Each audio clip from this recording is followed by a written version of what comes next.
In this video, I'd like to talk about the 5 easiest residences you can get in South America and Latin America. So this video is especially being made because a lot of Americans and Europeans, especially British people, are leaving their countries and trying to find a new place to live.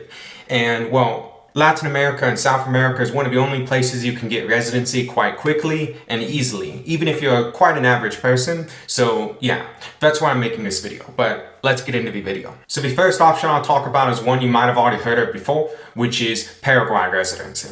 It's one where it's pretty much the easiest option in Latin America currently. You pretty much show up to the country as long as you have visa-free access. It's the easiest option.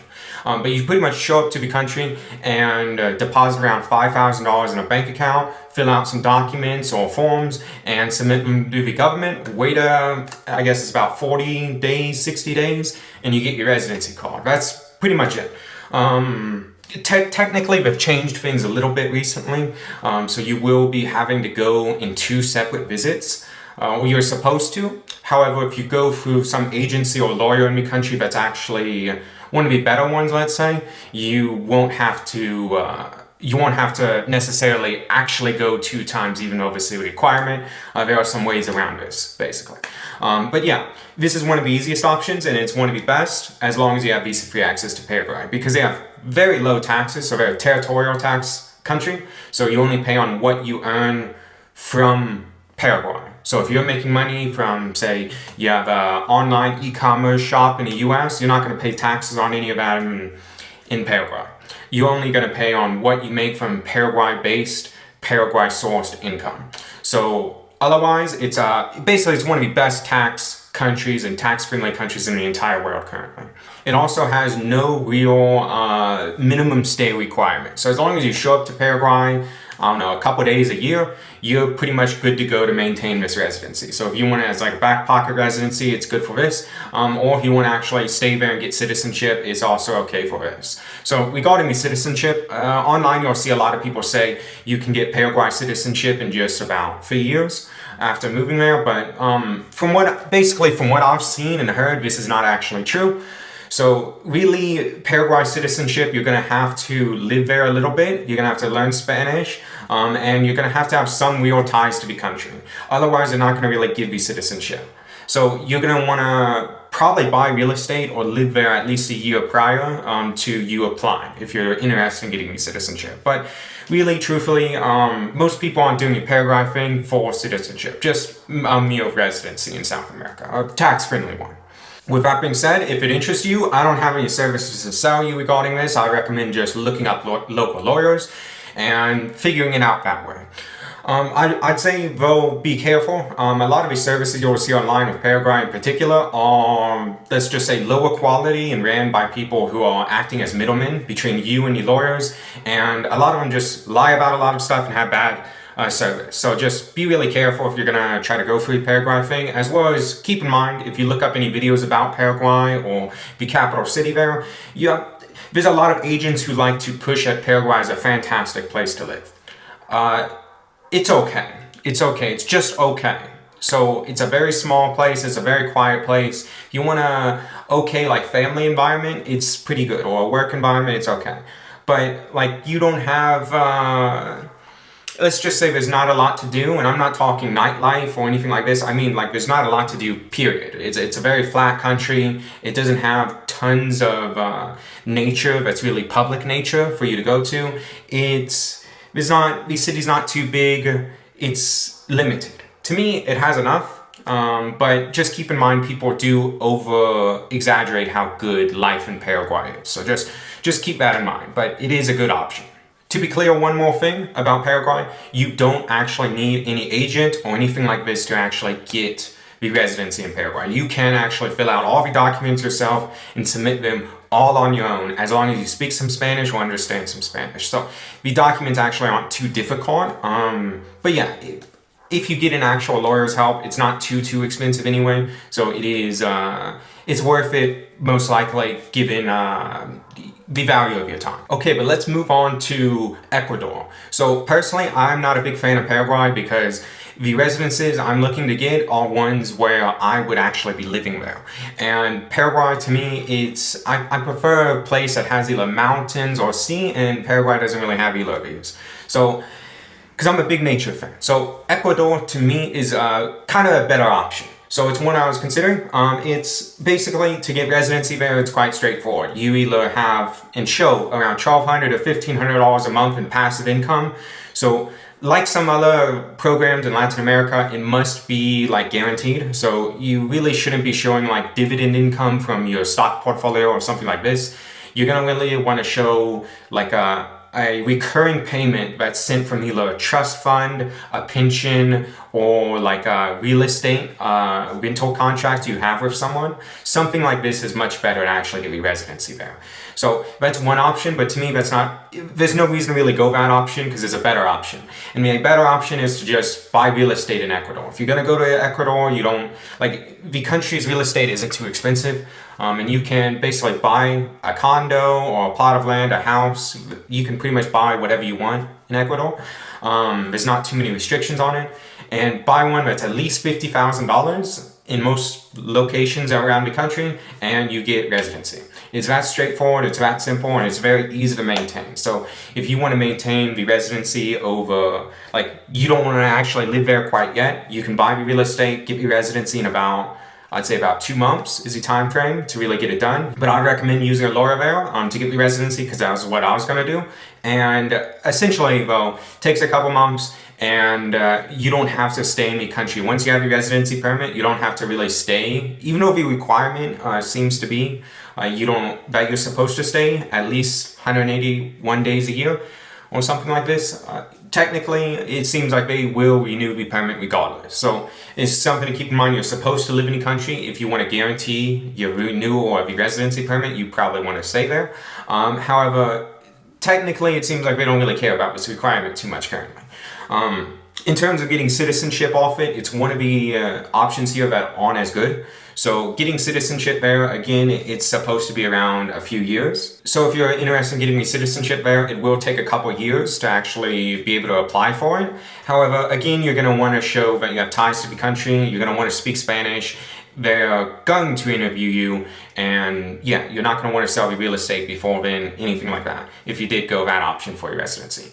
But keep in mind, it is one of the places where you need, and I mean absolutely need, to actually be living there at least 1 to 2 years prior, pretty much full time, for them to actually give you citizenship. So it needs to be a primary residency. You really do kind of need to pay taxes there, and it's not the best tax place, but it's not the worst. But you really will kind of need to do that for 1 to 2 years prior to applying for a citizenship to really guarantee being granted it. Otherwise, I've heard of some refusals, and yeah, when I was talking with some of the lawyers there, this is what they advise. But yeah, let's move on. Let's talk about Argentina now. So Argentina, to me, is my personal favorite choice out of all the countries here because, well, I just really like the climate and the situation Argentina is in. So I don't know if you follow the news regarding politics in a lot of Latin America, but Argentina just last year got basically an anarcho-capitalist guy elected. So basically, he's the complete opposite of a socialist guy. He doesn't like the socialist system they used to have in Argentina, and he's trying to get rid of a lot of the bureaucracy, a lot of the corruption, a lot of the just all of the different stuff regarding the previous government. So he's trying to cut government, reduce government, and increase freedom. So it's one of my favorite choices because of this, but also because, quite frankly, to me, Argentina is one of the most beautiful places in Latin America, especially the Patagonia region, but really kind of all over it. As well as the climate's great, and it has great air quality, and I don't know, personally, I enjoy the people of Argentina more than a lot of the rest of Latin America. They're more, I don't know how to really put it, so I'll just say civilized. I don't know, they're very respectful, they dress well, I don't know, I get along with them very well. Yeah, but anyhow, Argentina. So how do you get residency in Argentina? So the main way currently, so the government is probably going to add some extra ways soon. The main way, and the one I'd recommend and I was going to do, and I will be doing most likely very soon, is to get, basically show that you have around $2,000 in passive income. So technically this requirement jumps up and down because it's not in US dollars, it's in Argentine peso, relative to like the minimum wage or something like this. So the requirement jumps around a bit, but it's going to be around, if you want to be safe, around 2,000 US dollars a month. Technically, you can squeeze in if you have less currently, so like $1,200 can squeeze you in. However, this keeps getting extended back up to around $2,000, so that's what I'd really recommend if you're going to go through this. But basically show $2,000 in passive income, and it has to be from a source you can't liquidate immediately. So again, no stock portfolios here, which is unfortunate for me, but no stock portfolios. You're going to want to show a real estate ownership contract as well as a rental contract for real estate you're renting abroad to meet this requirement, or a trust fund, any sort of fund that you're getting paid out a set fixed amount or a set amount that's above the minimum $2,000 requirement per month. And ideally show this for your last 12 months. It's not really a requirement in the last 12 months, but it helps your application go through more quickly and easily.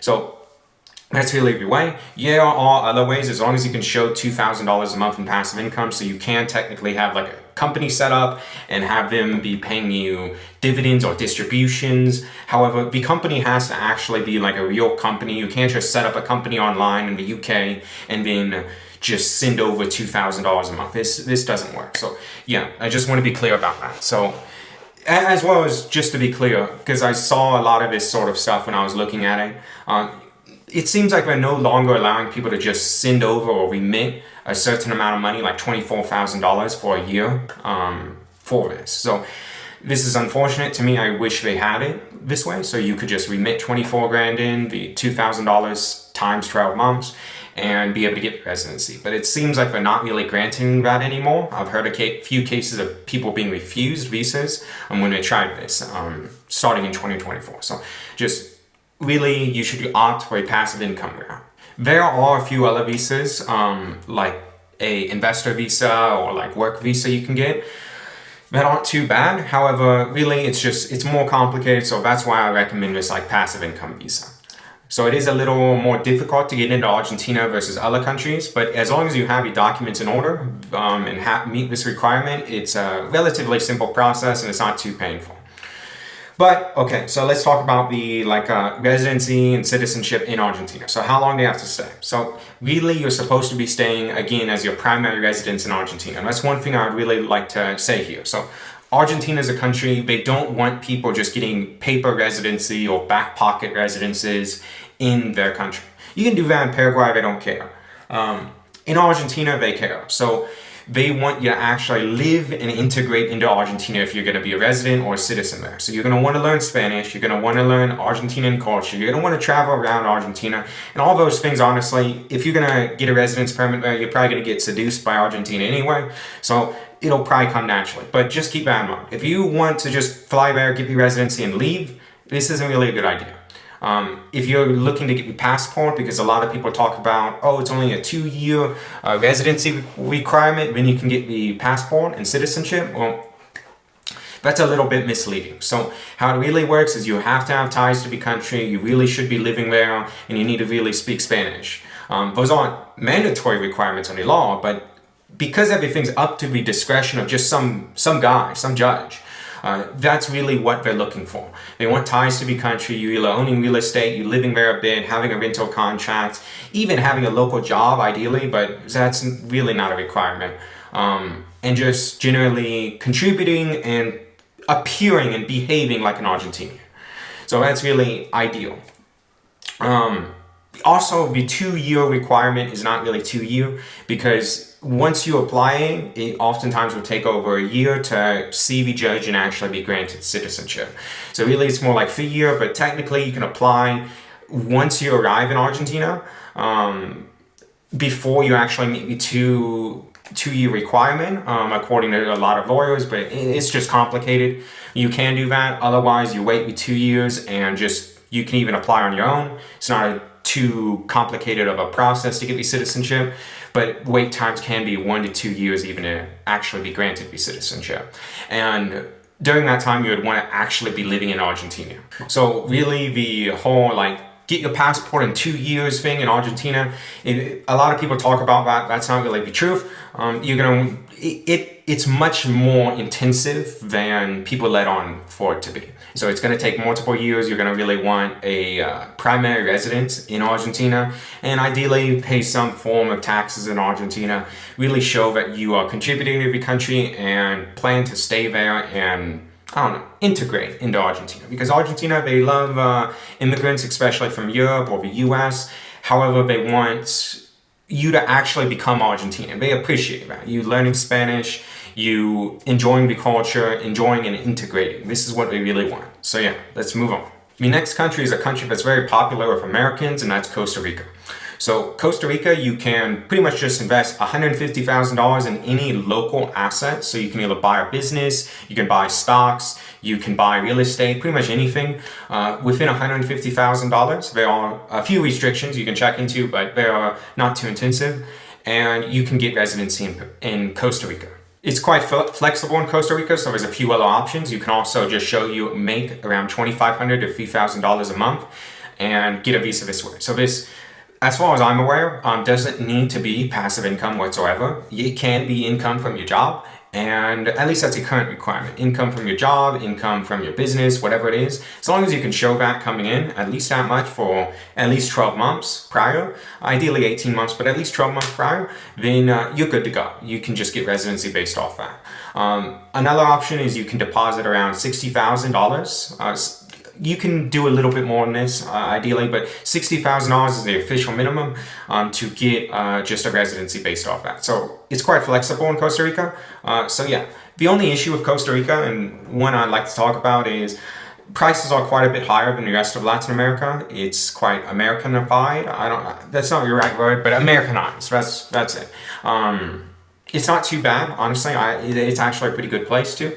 But it is more expensive, so keep that in mind. And just, there is no real path to citizenship. So just forget about actually getting citizenship there with your residency. You can get it, of course. It's not like East Asia. You will be able to get citizenship in Costa Rica if you actually live there a long time. But I think the requirement's around 7 years currently to actually get citizenship, and a few of those years, I believe, like 3 years leading up to the actual application, you should be living there pretty much full-time or having it as your primary residence. So citizenship is just not really, it's not going to really happen, let's be real. Unless you really already love Costa Rica, you're not going to be living there 7 years most likely. But it is a good option for residency because the tax system's pretty okay. And overall, the quality of life and the safety relative to a lot of Latin America is very good. Lastly, I'd like to talk about one other option that I honestly, a lot of people like it. I don't really like it as much, but it is quite easy because a lot of people have done it, and a lot of lawyers and like government bodies actually help you end up doing it. So it's not too complicated to do. And that is Mexico residency. So Mexico residency you can get by showing you make about $6,000 a month. Yes, that requirement's quite high. It varies depending on the province. Just keep that in mind. So I'm saying $6,000 requirement because that's like the average for most places you want to live. But if you want to go down to like Chiapas in the south of the country where they don't make as much and minimum wage isn't as high, and you want to rent down there and live down there and apply there, you can get this number quite a bit less. But just, it is based off the minimum wage of where you want to apply and live in Mexico. So if $6,000 is too much for you, you can look for, that's like for like Mexico City. You can look for one of these smaller, cheaper towns that aren't as wealthy, generally down in the south, and squeeze in below this requirement. But you're going to want around $6,000 if you want to do it in like Mexico, Guadalajara, Cancun, something like this. You can also invest in Mexico and get residency, so you'd want around, or you can invest in Mexico or have liquid assets. So to me, this is the thing that's more interesting. You can have around $220,000, really recommend to have quite a bit more, of liquid assets. So this can be like a stock portfolio. I really wouldn't say 220,000, you know, that's like what lawyers have told me and that's a requirement. You're really gonna want over 300,000 because you want a minimum net liquidity requirement to never dip below 220,000. So you're gonna want at least $220,000 in the account every single day of the account for at least 12 to 18 months. So unless you have a portfolio above, I don't know, $300,000, $400,000 of liquid investments in a stock portfolio, I really wouldn't go this route. But if you do have at least that much, you can get residency in Mexico just based off this. Another option would be around $220,000, $250,000 invested in local Mexican assets. So similar to Costa Rica, you can kind of buy whatever you want. You can buy real estate, or the real estate requirement is a little bit higher, but I believe you can buy just like Mexican denominated or listed on the Mexican stock exchange. You can buy shares in different companies or private shares in the company for around $220,000, $250,000 and get residency based off it. So this route isn't very common, so quite frankly I wouldn't really recommend it too much, but it is one if for whatever reason you want to do business in Mexico, you want to buy some business, a local business, you can buy a business and take it over and use this to get residency as well. As for a path to get Mexican citizenship, it'll take about 5 years. Around 2 to 3 of those should be your primary residence. The 2 to 3 ending up to the application for citizenship should be your primary residence, and you should speak Spanish. The ties to the country are a little bit more loose. They don't really care as much if you're on real estate or what. Really, they just care about your primary residence for your last 2 to 3 years, and you speak Spanish. As long as you meet those requirements, you can really get the citizenship and passport out of it. And just before closing out the video, I'd also like to say, with getting any of the residences in these countries, pretty much all of them, if you're actually thinking about living there and moving there, and you want to start a family, if you give birth to a baby in one of these countries, or your spouse does, y'all will get residency and oftentimes a fast track to citizenship as well. So if you do plan to have a baby in the near future and you want to do that, you can go to one of these countries and get a much easier time getting residency. But keep in mind there are a lot of other issues when you're doing this like birth tourism. It's not too complicated in terms of getting there and getting the residency or the citizenship, but it is quite complicated in the sense of you're not going to be around family, you're going to be in a different culture, different environment, and if you don't speak the local language, it's going to be very, very interesting. So they do have specialized hospitals that help you out, especially in Mexico, but it's not the best way to go all the time, but it is something to consider. So yeah, that's really going to be all for this video. Again, my favorite option is Argentina, although it is one of the more difficult options. The next option I would say is one of the easier ones is Ecuador for a lot of people, or again, Paraguay is very easy, but it's not as good for actually living there, in my opinion. But yeah, that's going to be all for the video. If you have any thoughts or questions regarding any of these residencies or just about your situation generally, you can feel free to leave those down below. But yeah, with that being said, bye-bye.